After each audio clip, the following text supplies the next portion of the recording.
Ainsi parle l'Éternel. Côte d'Ivoire, enfant ivoirien, résident en Côte d'Ivoire, ivoirien à l'étranger, ivoirienne dans les nations. 2026 ouvre une grande porte du transfert des richesses des nations sur la nation. L'Esprit de l'Éternel me dit d'annoncer un mouvement de transfert des richesses des nations sur la nation. Et j'ai dit à Dieu, pourquoi tu me demandes de le faire? Il dit, il y a des hommes forts dans certaines nations qui ont jalousé la nation ivoirienne et qui font des pratiques pour ne pas voir la Côte d'Ivoire monter. Ils ont organisé un complot contre ma nation, dit l'Éternel. Et ils veulent que ma nation que j'ai choisie, ma nation bien-aimée, dit l'Éternel, le choix que je me suis fait, dit l'Éternel, ne vive pas l'accomplissement de ma parole. C'est pourquoi, fils de l'homme, je t'ai choisi, je t'ai mandaté. Alors annonce par mon esprit ce qui arrivera dans les jours, dans les semaines, dans les mois, dans les années à venir. Il y aura un mouvement de transfert. L'économie du pays ne sera pas basée seulement sur les ressources du pays. Ça va se baser sur le transfert des richesses des nations vers les nations. Je vois des nations qui accourent, des gens qui vont délocaliser leurs entreprises pour venir les installer.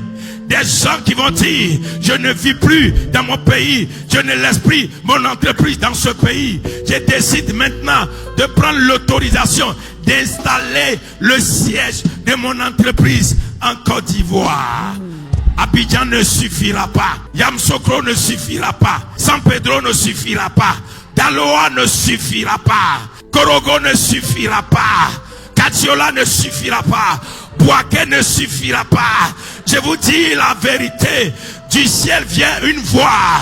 Vous serez étonnés parce qu'il y a un transfert. Il y a un transfert. Et je lui demande, Seigneur, pourquoi tu vas le faire? Il dit, tu verras. Des gens se préparent pour qu'il y ait une grande pluie qui va inonder le pays. Mais cette fois-ci, je vais écarter la pluie de la nation. Il va pleuvoir, mais il n'y aura pas de signe de cataclysme, de destruction. Ça sera un des signes. Et il me dit de vous dire, tu es ivoirien, c'est le moment de revenir dans ton pays pour commencer quelque chose. Dieu t'a mené pendant la guerre. Depuis 2002, Dieu t'a fait sortir de ton pays pour qu'il y ait une génération qui va se frotter aux nations pour avoir le savoir-faire de l'entrepreneuriat. Et Dieu t'a fait sortir. Cette guerre est venue, mais Dieu ne l'avait pas permis. Mais Dieu l'a utilisé pour que tu aiguises ton destin d'homme d'affaires, de femme d'affaires. Depuis la guerre, tu es parti dans d'autres nations. Tu t'es frotté à d'autres nations. Tu t'es frotté à d'autres réalités. Tu étais aiguisé. Tu étais formé. Tu sais maintenant faire des choses. Dieu te ramène dans ton pays. Après 25 ans, Dieu te ramène dans ton pays. Après 25 ans, Dieu te ramène dans ta nation. C'est ici que la gloire est préparée. Ainsi dit l'Éternel. Une onction puissante viendra du ciel, saisira des familles, saisira des enfants, leur donnera la créativité. Ils vont penser à des petites choses et la gloire de Dieu va rentrer dedans. Côte d'Ivoire, ils t'ont connu par l'histoire de ta guerre. Ils t'ont connu par l'histoire de la politique. Maintenant, ils vont te connaître par l'histoire de l'économie. Ils vont te connaître par l'histoire du monde des affaires. Ils vont te connaître par l'histoire de la puissance créatrice. Ainsi m'a dit l'Éternel, des petites idées vont devenir des entreprises géantes. Et Dieu me dit de vous dire, il suscitera dans ce pays un enfant ivoirien qui montera en politique, mais qui va déclarer l'indépendance de l'économie de cette nation. Ça viendra un jour que cette nation embrasse un enfant avec un génie économique. Je bénis Dieu pour la vie de notre président actuel, le président Alassane Ouattara. Ce qu'il a semé va pousser. Ce qu'il a semé va pousser. Ça va grandir. Ça va devenir un arbre géant. Il y aura sur la tête de ce pays un enfant qui maîtrisera l'économie. Il va mener ce pays dans un développement pas possible. Il me dit de vous dire, c'est la saison de planter. Parce que la bonne pluie est en train de descendre. Regardez vos 25 prochaines années, Ivoiriens. Observez les 25 prochaines années. N'écoutez pas les ennemis. N'écoutez pas ce que les gens disent. Ne regardez pas l'actualité politique. Regardez l'actualité économique. Allez-y, fouillez l'actualité économique. Dieu est rentré là-bas. Dieu a fini avec l'actualité politique. Dieu commence avec l'actualité économique. Arrête de t'amuser. Arrête de danser. Arrête de chanter. Arrête les fêtes. Lève-toi, Côte d'Ivoire. Regarde ta lumière économique qui arrive. Sois éclairé, car à la suite de cette lumière, les nations vont marcher. Je prophétise maintenant de la faiblesse à la gloire. De la faiblesse à la gloire. La faiblesse ne sera plus jamais vue. La gloire rentrera. La gloire va secouer les fondements économiques de cette nation. La gloire va secouer les racines économiques de cette nation. L'église montera. Des hommes de Dieu monteront. Les chrétiens monteront. La résolution sera une force de la stabilité sociale. La religion dans cette nation ne sera pas comme dans les autres nations. Ils vont tous s'entendre, les religieux. Ça sera le socle de l'équilibre social. Ça sera le socle de la stabilité sociale. Le musulman va aimer le chrétien. Le chrétien va aimer le musulman. Le non-chrétien va aimer le chrétien. D'autres religions vont apprendre à respecter les autres religions. Parce que Dieu dit, il jette quelque chose qui ce pays qui est unique en son genre.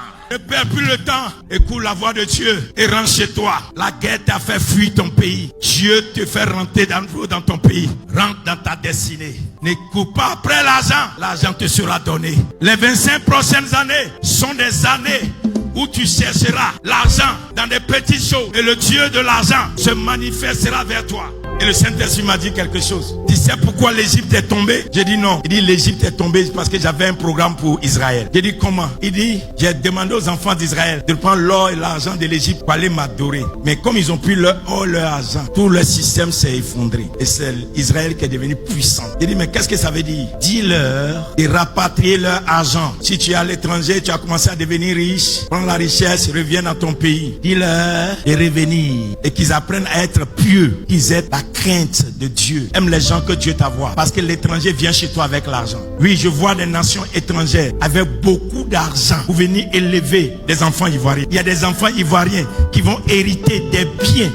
Oui, qui ne sont pas pour les nationaux. Des gens vont dire, je donne ça, je vous donne, je vous laisse ça. Je vous dis la vérité. Ouvrez vos yeux, regardez dès maintenant pour les 25 prochaines années. Il me dit, il va forcer des gens à aimer ce pays et à aimer l'Ivoirien. Donc pardonnez, ne les chassez pas. C'est la saison des anges économiques. Changez votre langage. Ce que vous avez vécu dans le passé ne se passera plus. Ce qui vient devant est différent. Devant, les gens que Dieu envoie ne viennent pas pour prendre quelque chose. Ils viennent pour donner quelque chose. Je les vois, mes yeux sont ouverts. De la part de l'Éternel, je vois des gens qui chassent des bateaux de leur maison, de tout pour dire, c'est ici on va habiter maintenant. Vous allez voir bientôt dans les vidéos qui vont faire des Américains, des Juifs, vous allez voir des Arabes, vous allez voir des gens qui vont dire, on a décidé d'habiter en Côte d'Ivoire, de résider en Côte d'Ivoire. C'est la Côte d'Ivoire qui devient notre patrie. Et vous, je vous dis la vérité, quelque chose va se passer. Les nations qui pensent qu'ils t'ont pris quelque chose, ils n'ont même pas pris le 1/1000 de ce qui t'appartient. Non, c'est faux. Non, ils ne vous ont rien pris. Dieu a sécurisé tout. C'est maintenant. Les familles, créent des entreprises. Le Saint-Esprit dit, créez des entreprises et mettez sur les entreprises des noms ivoiriens, authentiques. Changez les noms de vos entreprises. Ne mettez plus les noms hébreux. Ne mettez pas les noms arabes. Ne montez pas les noms. Mettez les noms ivoiriens. Quand vous allez fabriquer des vélos, des voitures, vous allez fabriquer des ordinateurs. Quand vous allez faire vos habits, n'écrivez pas en français. Écrivez les noms en ethnie ivoirienne. Parce que le Saint-Esprit veut faire quelque chose. Regardez aujourd'hui, les voitures que vous roulez dans la ville ont des noms de famille. Toutes les voitures que vous roulez ont des noms de famille. Et quand la gloire est rentrée dans leur pays, la gloire a exposé leur nom par les voitures. Quelqu'un me comprend? Regardez, le petit va devenir grand. je vous dis la vérité. Les gens, ils s'inquiètent, qui se demandent comment ça va arriver. Laissez-moi vous dire ceci de la part de Dieu. Ivoirien, apprends le redressement, apprends à accepter. Parce que bientôt, le système qu'on va t'imposer pour l'économie là, comme tu n'as jamais vu, tu vas critiquer. Il y a des petits détails qui vont arriver que tu vas être étonné qu'avant on ne faisait pas ça. Bientôt, pour rentrer dans ce pays, on va te demander des documents qui sont liés à l'économie. Bientôt, pour avoir des positions dans ce pays, ça va dépendre de ce que tu investis dans le pays. Bientôt, si l'Ivoirien n'est pas dans certaines positions élevées d'une entreprise, elle ne résidera pas. Beaucoup de choses seront faites. Mais ça vient en ta faveur. Ça ne vient pas contre toi. Mais ma question c'est que tu vas entendre la voix de Dieu. Tu es ici, va pas à la retraite sans créer une entreprise. Transformez vos cuisines, transformez vos cours. La cour, vous avez mis jardin. Et puis tu regardes, ça ne te rapporte rien là. Fais une entreprise à côté, là un peu de jardin. Fais une entreprise dedans. Commence là-bas.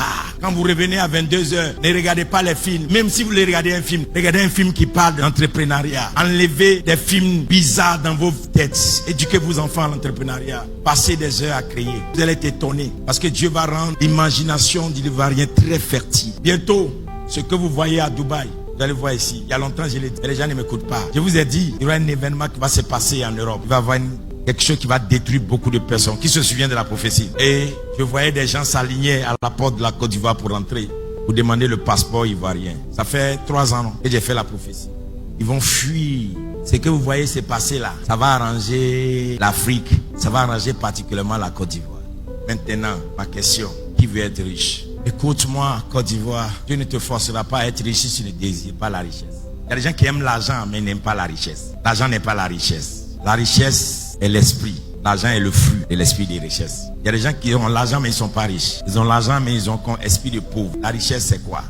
Devenir fort riche. Fort riche. Très riche. À telle enseigne que toi seul tu peux employer 10 millions d'Ivoiriens ou bien de personnes. Fort riche. À telle enseigne que tu diras un jour à ton pays de ne plus prendre l'argent quelque part. Fort riche. À telle enseigne que tu dis au gouvernement, laissez l'électricité de ma région là, je prends en compte. Fort riche, à telle enseigne que toi-même tu viens et puis tu dis ce qui concerne le pétrole de mon pays. Pour 10 ans, 20 ans, je paye. Qu'on prenne cet argent pour faire créer des écoles pour mon pays. Fort riche. Côte d'Ivoire, abandonne le gaspillage. Dieu ne veut plus que tu gaspilles. Il y a des milieux que tu dois plus fréquenter parce que l'alcool détruit l'avenir des enfants. Il faut qu'on devienne vraiment consciencieux. Ça ne sert à rien d'avoir 10 maîtresses parce qu'on t'a donné un poste ou bien tu as commencé à gagner de l'argent. Cet argent-là, on t'a donné pour quelque chose. Il faut te dire que Dieu veut t'enrichir, c'est pourquoi il ouvre la porte.